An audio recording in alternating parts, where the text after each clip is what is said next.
agora a gente muda de assunto. Um homem de 56 anos. Ele foi preso suspeito de abusar de uma menina, gente, uma criancinha de 4 anos, dentro de um supermercado. Esse caso aconteceu aqui, ó, na Vila Rubim, aqui em Vitória. A menina estava com a mãe no supermercado. Quantas vezes, né, você e sua filha, você e seu filho já foram ao supermercado? E aí imagina só essa cena, quando um homem se aproximou e passou a mão nas pernas da criança, inclusive próximo ali às partes íntimas dela. A mãe viu tudo, ficou revoltada e com toda razão, né? Ela ficou revoltada com a atitude desse homem. E ela foi tirar satisfação. E ele não se intimidou não, tá? Sabe o que ele fez? Passou a mão na menina de novo, gente. Como assim? Os clientes perceberam a situação e seguraram esse sujeito até a polícia chegar e efetuar a prisão dele. Vamos lá. E se essa mãe, por acaso, naquele momento que a gente está ali pegando as coisas nas prateleiras do supermercado, se essa mãe não percebesse o que estava acontecendo, esse homem poderia ter ido muito além, né? O que ele já fez já foi de tamanho absurdo. E essa história poderia terminar ainda pior. Por isso que a gente nunca pode tirar o olho dos nossos filhos. Nunca. Seja no supermercado, seja na pracinha, na igreja, no shopping, qualquer lugar. A gente tem que estar ali, ó, atento. Esse vai ser o assunto de agora aqui no nosso estúdio. Você que é pai, você que é mãe, avô, avó, chama tio, chama todo mundo. Tá? Quem estiver em casa, coloca aí sentado no sofá, porque aqui no nosso estúdio a gente recebe a psicóloga Aline Hessa. Boa tarde, Aline. Obrigada pela sua participação. Boa tarde. A gente também recebe aqui a advogada Jéssica Bold, obrigada também pela sua presença. E também a Nayara Costa, que o pessoal de casa já conhece, e ela hoje está aqui como mãe, até porque você tem 2 meninas, né, Nay? 2, uma de 12 e uma de 7. E qual é o seu sentimento, qual é a sua sensação quando você ouve um caso como esse que a gente acabou de noticiar? Nossa, Beto, é revoltante, né?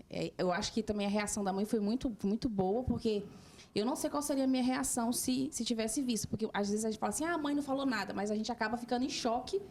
Não tem nem reação para ver uma situação dessa, né? Você fica em choque de ver, ainda mais uma criança de 4 anos. E o que é mais chocante é o cara repetir ainda, né?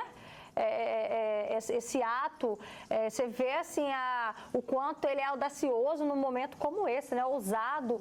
E no lugar público, né? Porque é o supermercado, onde tem várias pessoas, câmera para todos os lados, e ser tão audacioso e fazer isso com a criança. Você já passou por alguma situação parecida então, com suas meninas? A mais velha, de 12 anos, a gente já observou, porque ela já é mocinha, ela tem aquele corpinho, né, de olhares diferentes. Tanto que Johnny já viu e já puxou ela, já olhou com cara feia para a pessoa. A gente não chegou a abrir barraco, mas já olhou com cara feia, assim, para a pessoa. Então, eu evito mesmo delas estarem de contato, de abraços, de pessoas que... Até pessoas que a gente conhece, tá? Eu já falei que eu não gosto. A minha mais velha, tanto que se vier um homem abraçar, ela empurra. Ela não deixa. Às vezes, ela é ignorante. Não é porque eu falei com ela, não quero, minha filha, não deixa ninguém te abraçar, te tocar de forma diferente. Elas já sabem disso, as duas, né? Tanto a de 7 anos quanto a de 11, a de 12. Aline Hessa, quando a gente vê uma situação dessa, acho que causa uma revolta em qualquer pai, qualquer mãe, só de pensar nessa cena, né? E aí a gente vê a importância, como a Nay ressaltou aqui, do olhar atento de quem estiver ali na responsabilidade dessa criança, né? Exatamente, Roberta. Assim, é muito difícil, claro que existem situações e situações, mas crianças pequenas precisam estar sob o olhar daqueles responsáveis por elas, seja onde for, né? Principalmente em idas ao banheiro, em saídas em locais públicos, mas não apenas, né? A gente sabe que muitas violências são cometidas por pessoas da própria família. Então, a gente tem que ter o cuidado, sim, com as crianças, até mesmo com crianças que tenham idade um pouco a mais, a gente também tem que estar de olho, tem que ficar sempre perto para, de alguma forma, inviabilizar, né? Não permitir que tenham situações que possam favorecer esse tipo de situação. A responsabilidade nessas situações sempre é dos pais ou responsáveis por essa criança, e não pela criança. E Jéssica, nesse caso, ainda bem que essa mãe estava ali, amparada. Quando a gente fala dentro de um supermercado, a gente já imagina o quê? Tem segurança, tem funcionários, tem muita gente ali, ainda mais envolvendo uma criança. É claro que a gente espera que a população se sensibilize e ajude, né, realmente a fazer o que fizeram, segurar até a polícia chegar. E o que é orientado num momento como esse? E principalmente quando a gente não tem, talvez, essa estrutura toda. Às vezes está numa pracinha, cadê? Não tem segurança, o que eu faço? Beta, então, como foi falado aqui, essa violência contra a criança, geralmente ela é cometida na clandestinidade. Então, a gente fica refém ali de ter um bom conversar com o seu filho, né, para colher dele informações, procurar saber quem foi, quais são as características daquela pessoa, porque em crimes como esse, a palavra da vítima ela tem maior relevância, né? Ela tem uma força maior. Então, nós precisamos identificar quem é essa pessoa, né? Esse agente que cometeu essa violência, noticiar na delegacia, fazer um boletim de ocorrência. Caso não consiga identificar quem é a pessoa, cabe à autoridade policial investigar essa situação. Mas no caso como esse, que aconteceu no supermercado, né, nós temos imagens de câmera, testemunhas. Então, nós precisamos reunir o máximo de informações possíveis para que a autoridade consiga identificar, indiciar aquela pessoa para que ele seja responsabilizado pela ação. Às vezes, o pai e a mãe, naquela atitude de querer proteger a criança, só quer saber de tirar o filho dali. Né? É exatamente o que você falou que seu marido fez com a sua menina, né? Não, vem pra cá. Não foi mais ou menos essa reação, né? A gente tira do local, né? Até para elas também não perceberem a situação chata, porque para uma criança também é uma situação, ele não entende. Se você explicar, falar, tem uma pessoa olhando para você, para elas é tudo no imaginário, tudo, né? E uma criança não entende. Então, para a gente já quer tirar ele logo do local, não quer que veja, né? Mas só isso não basta, né? A gente tem que denunciar, Jéssica? Tem que denunciar. Ele é um crime incondicionado à representação, ou seja, ainda que aquela pessoa não queira representar contra o agente, o Estado irá sim processá-lo, irá sim investigá-lo sobre aquela conduta, né? É um crime com pena grave, então, uma vez identificado, indiciado, e quando aquele autor, né, ele passa a responder o processo, ele pode sim ser responsabilizado a duras penas, especialmente quando a vítima é uma criança menor de 14 anos. Aí a gente fala assim, mas foi só um esbarrão, a gente escuta essa resposta, né? Qual é a pena que ele pode pegar? Então, a pena para esse tipo de conduta, né, seja para uma situação mais grave, quanto para um ato libidinoso, que foi aquilo que esse agente cometeu, é de 8 a 15 anos. Ou seja, ainda que ele pegue a pena mínima do nosso ordenamento, ele vai responder em regime fechado, a situação dele vai ser mais complicada. Então, é importante denunciar, né, dar à autoridade o conhecimento daquele fato para que eles investiguem, para que eles procurem saber, reúnam o máximo de testemunhas que puder, confie na palavra da sua criança, né, da sua filha, porque essa palavra tem sim relevância. Então, se porventura chegar para você, para o pai, né, e disser, pai, mãe, uma pessoa fez isso comigo, ouça o seu filho, ouça e procure saber o que de fato aconteceu. Leve às autoridades para que eles investiguem e, caso não se saiba da autoria, para que eles descubram quem foi. Mas a pena é sim elevada, o Estado tem uma resposta muito eficiente para esse tipo de crime. Essas pessoas não costumam sair impune, então por isso que os pais, né, quem tiver conhecimento de uma situação como essa, precisa fazer a sua parte, que é noticiar. Você de casa, tá vendo esse QR Code que tá aqui embaixo no cantinho da tela? Aqui, tô apontando aqui para ele. Você vai pegar seu celular, vai ligar a câmera, vai apontar e vai aparecer um link. Ali você clica e você vai falar diretamente com a gente, com a nossa produção. A gente vai receber suas mensagens. Quero saber, você já viveu um caso parecido com a sua filha, com o seu filho? Conta pra gente. Ou então, de que forma que você faz questão de estar monitorando sempre o seu filho? Como a Aline bem disse, às vezes vai ao banheiro, tá na igreja, tá no shopping. Mãe, vou ali no banheiro. Mãe, vou ali na pracinha. Seus filhos estão sempre debaixo dos seus olhos? Conta pra gente como que você faz para estar sempre monitorando as crianças. E Aline, uma fala da Nay também me chamou a atenção quando ela disse que há aquela preocupação de primeiramente tirar o filho ali daquele ambiente, mas a gente não sabe se a gente abre esse assunto. No caso, ela está falando da filha de 12 anos. Nesse caso de hoje foi uma criança de 4 anos.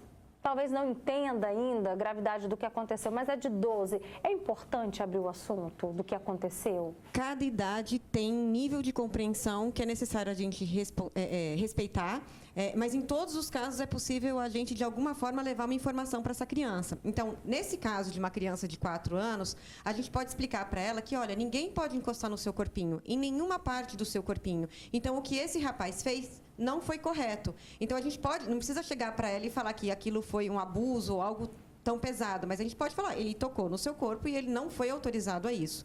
Com crianças maiores, a gente pode sim e deve levar essas informações até de forma preventiva, né? Então, a gente explica para as crianças sobre as partes dos corpos, sempre que alguma coisa acontecer que ela não se sente bem, que ela venha conversar com o pai, com a mãe ou com a figura responsável de confiança, né? Explicar quais são as partes do corpo, ou o que o outro está autorizado ou não a fazer, a respeitar as regras dela, né? Então, quando a mãe coloca aqui, né, que ela ensina a filha, olha, não é para você permitir que estranhos ou pessoas que você não se sinta confortável te abracem ou te toquem, é maravilhoso, porque ela tem essa consciência de que as pessoas não devem fazer isso. E é uma orientação sem que a responsabilize.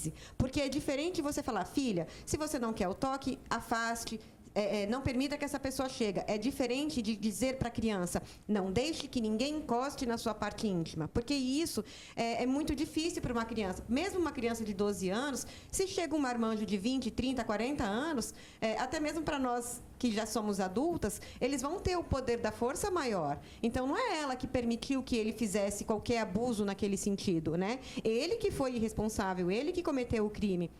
Mas sempre a gente pode orientar as crianças a se proteger quando possível fisicamente, mas principalmente em vir conversar com a figura responsável de confiança. Já começaram a aparecer aqui para a gente as participações.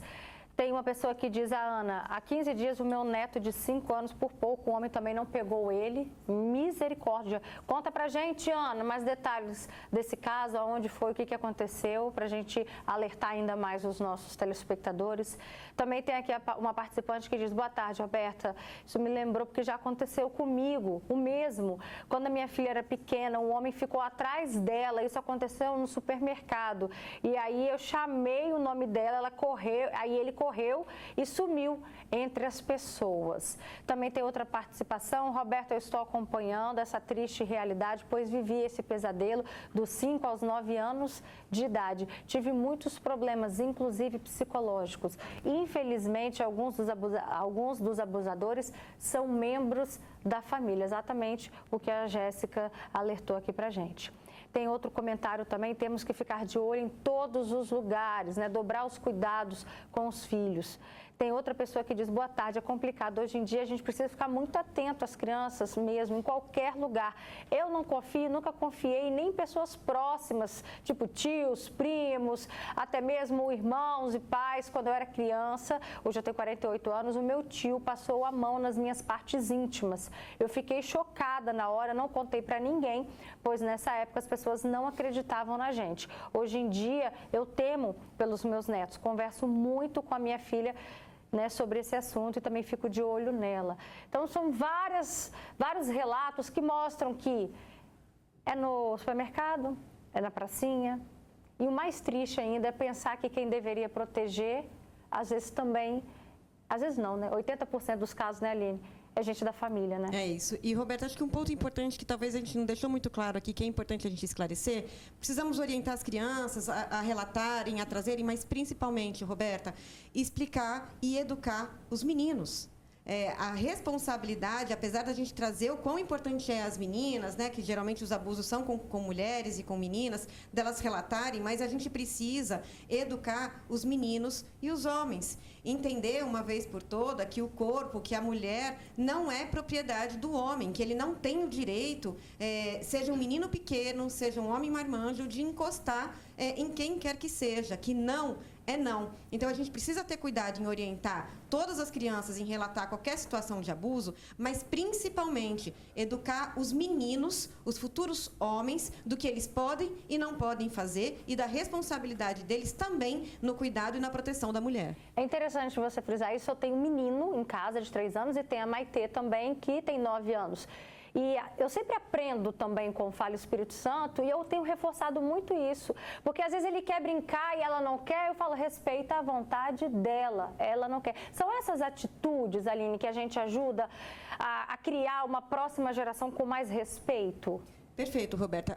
Durante muitos anos, né, a gente teve uma exploração mesmo da mulher. Então, aquela coisa do menino bater na menina e a gente falar, mas isso é amor, mas é porque ele gosta de você. acabar com esse discurso. A gente não pode ter esse discurso. A gente foca, às vezes, que a menina não pode usar tal roupa, não pode se comportar de tal forma. Não é essa educação que a gente precisa dar. Porque, independente da roupa ou da postura da menina ou da mulher, o homem não pode se ver no direito de encostar, tocar ou fazer qualquer coisa no corpo da mulher. Então, ensinar os meninos o que é respeito, ensinar os meninos que eles devem respeitar as meninas. E respeito não é abrir a porta da casa, não é dar flores. Isso é gentileza, é bem-vindo, mas, principalmente, os meninos têm que entender o que não devem passar do ponto, que não é a violência uma forma de demonstrar amor, que existem outras formas muito mais saudáveis disso acontecer. E acabar, uma vez por todas, com essa cultura do estupro, onde, durante muitos anos, muitos homens se viram no direito de abusar, de tocar e de fazer o que quisessem com o corpo das mulheres. E isso a gente precisa acabar desde a educação das crianças até os marmanjos de hoje em dia. Perfeito. Tem um comentário aqui de uma pessoa que pediu para não ser identificada.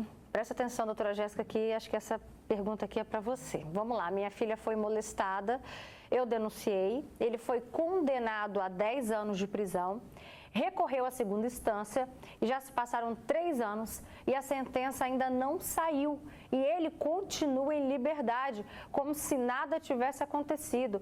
Aí a pessoa até relata, eu estou ouvindo a doutora dizer que o Estado tem uma resposta imediata, só que essa pessoa relata que na prática não é assim que funciona, né? Por que a gente vê é um sentimento de indignação, né? Porque já tem 3 anos, já se passaram 3 anos, a sentença ainda não saiu e ele continua em liberdade. Então, a resposta imediata a qual eu me referi é numa investigação, no indiciamento, no start que o Estado tem para que aquela pessoa responda ao processo. Não necessariamente, por responder um processo tão grave como esse, que ele será preso imediatamente. Para isso, é necessário que se tenham motivos, né, que justifiquem a prisão preventiva dele. Então, não havendo um motivo que determine essa prisão preventiva, ele poderá responder ao processo em liberdade. Agora, em relação à duração do processo, infelizmente o nosso Estado ele vive uma morosidade exacerbada. Aqui tudo demora mais do que o necessário, né? Então, muitas vezes o processo ele sobe a segunda, até mesmo a terceira instância, quando vai para o STJ e para o STF, e há necessidade do julgamento desse recurso. Infelizmente, não é um prazo que a gente consiga determinar que vai acontecer em 6 meses, 1 ano, 2 ou 3 anos, mas uma hora essa resposta vem. A Justiça vai analisar aquele caso e, se for o caso, manter a condenação dele ou até mesmo reverter a situação. Enfim, a gente não consegue determinar tudo sem olhar o processo, né? Mas ele terá a causa reexaminada pelos desembargadores e, se confirmando a sentença, ele com certeza será preso para cumprimento de pena e não em prisão preventiva. No cumprimento de pena, a gente não precisa buscar motivos para prendê-lo. A pena já é o motivo, então ele precisa cumprir aquela pena, ele será preso. Mas precisamos aguardar o julgamento de todos os recursos. Perfeito. E olha só, esse outro caso que também aconteceu aqui no nosso estado. Dá uma olhada. Câmeras de segurança flagraram um gari tentando beijar uma menina de 11 anos à força. Lembra desse caso? A gente mostrou aqui no programa. Foi em Colatina, em janeiro do ano passado. Nas imagens é possível ver um homem com uniforme de gari. No primeiro momento, ele aparece conversando com a menina de 11 anos. Em seguida, ele puxa a garota pelo pescoço e tenta beijá-la. Assustada, ela se esquiva e sai de perto dele. A família da menina contou que ela foi à padaria e, quando voltou, o homem a chamou. Gente, pensa, Nay, a idade das suas, né? Você tem uma de 12, aquela ali agora já deu, a gente mostrou em janeiro do ano passado, já tem 12 também. Qual é o sentimento, né? Porque a gente, ao mesmo tempo, a gente quer dar essa autonomia para as nossas filhas. 12 anos, gente, tá, vai ali na rua comprar um pãozinho. Você já vai criando coragem na sua filha, mas aí como é que você encoraja diante dessa cena, Nay? Ô, Beta, o pessoal pode até falar que eu sou paranoica, mas eu não deixo a minha filha nem ir para a escola sozinha. Tanto que... E é perto? A gente morava até mais perto da escola, né? Mas agora está mais longe. Ela falou, mãe, minhas amigas vão sozinhas. Eu falei, filhas, as suas amigas, você não. Enquanto você estiver embaixo das minhas asas, eu vou continuar levando você para a escola, eu vou continuar buscando. Na igreja, a loja é perto da igreja, eu fico olhando ela entrar na porta da igreja, que às vezes tem ensaio, alguma coisa assim, eu fico olhando para ver se ela entrou. Então, assim, eles falam assim, você está muito paranoica, mas não é. Eu prefiro proteger agora do que ficar com a minha consciência pesada de que eu podia ter agido de uma forma e não agi, entendeu? Então, não deixo. Ela vê as amigas dela indo, eu falei, elas podem... Diferente do seu tempo, Nay, que você com 11, 12 anos, você já na rua, brincava na rua, né? Brincava na rua, não tinha... Eu não lembro da minha... Você ia para a escola já nessa idade, sozinha? Ia sozinha. Mas hoje está tudo tão maluco, né? Assim, você vê tanta coisa acontecendo que... E não só com a menina, com meninos também, né? Tanto de parte de mulheres para meninos também, né? A gente tem que deixar também que não é só da parte... Existe também de parte das mulheres para homens, para crianças, né? Então, assim, tá muito maluco, assim. Eu vou continuar protegendo. Enquanto eu puder proteger, eu vou continuar protegendo. Ela não vai para a escola sozinha. Tanto que na nossa família só tem uma pessoa que as meninas dormem na casa, que é da minha confiança. Das outras, ninguém. Ela, minha amiguinha que dorme na casa. Eu falei, não, eu não conheço o pai, eu não conheço a mãe, não conheço o tio, não conheço ninguém. Nem dormir na casa de ninguém. Aline, fica difícil, né, a gente criar os filhos hoje, porque ao mesmo tempo que a gente quer dar essa autonomia das crianças, dos adolescentes andarem com as próprias pernas aos poucos, né? A gente fica com medo também. Como é que a gente faz para também a gente não bloquear as nossas crianças deles trilharem a própria vida? Roberta, essa é uma situação que sempre aconteceu. Hoje em dia, apenas a gente denuncia mais, né? Não são poucos os casos que a gente escuta hoje de mulheres que na infância sofreram abusos e que ficaram caladas e que hoje trazem isso à tona. Hoje, a gente tem mais consciência, as crianças estão sendo mais educadas, os pais estão sendo mais orientados e isso acaba também trazendo à tona mais informações sobre isso. Porém, por um lado, as crianças também precisam de autonomia, também precisam desenvolver as suas habilidades para conseguirem ter a vida dela, para conseguirem crescer de uma forma segura. E aí a gente vai tentando driblar situações perigosas. Acho que o excesso, nesse sentido, não existe. Sempre que possível, a gente tem que preservar e cuidar da criança, estar sob os nossos olhos. Não acho que há excessos nisso. Claro que, sim, a gente precisa, em alguns momentos, passar por cima do nosso medo e, dentro de um controle, arriscar em situações que a gente se sente mais segura. Então, como ela falou, ela fica de olho no momento em que ela vai até a igreja. De repente, a pessoa pode falar, tudo bem, filho, você vai sozinho andando na frente, eu vou atrás, vou fingir que não te conheço. Você está sozinho e vou ficar distante, não vou falar nada, com uma forma dessa criança, desse jovem desenvolver essa habilidade, essa autonomia de ir para os locais, mas deixar claro que ali existe um zelo, existe um cuidado, quando isso é possível, né, Roberta? Porque nem sempre é possível. Perfeito.